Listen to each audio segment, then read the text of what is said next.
సరే నువ్వే కష్టపడుతున్నావు, నీకే అన్ని ప్రాబ్లమ్స్ ఉన్నాయి, కానీ ఇది గుర్తుపెట్టుకో, నో మ్యాటర్ ఎంత వరస్ట్ సిచ్యువేషన్లో నువ్వు ఉన్నా నిన్ను కాపాడడానికి మాత్రం ఎవ్వడు రాడు. నీ షిట్ నువ్వే క్లీన్ చేసుకోవాలి. సరే కొన్ని రేర్ కేసెస్లో ఎవరో ఒకరు మంచోళ్ళు ఉంటారు.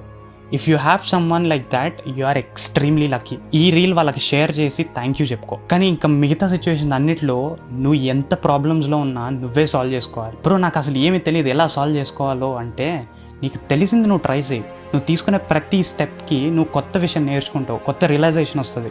ఓకే ఇలా చేయొచ్చు, ఇలా ట్రై చేయొచ్చు అని. నువ్వు గివప్ ఇవ్వనని రోజులు నువ్వు ముందుకు వెళ్తూనే ఉంటావు అండ్ ఈవెన్చువలీ నీ ప్రాబ్లమ్ని కూడా సాల్వ్ చేసుకుంటావు. బట్ ఆల్వేస్ రిమెంబర్, ఈ ప్రాబ్లం అయిపోయింది కదా నా లైఫ్ సెట్ అనుకోవడానికి ఎప్పుడూ లేదు. లైఫ్ అంటేనే నువ్వు ఒక ప్రాబ్లం సాల్వ్ చేస్తే ఇంకా కష్టమైన ప్రాబ్లం నీకు వస్తుంది.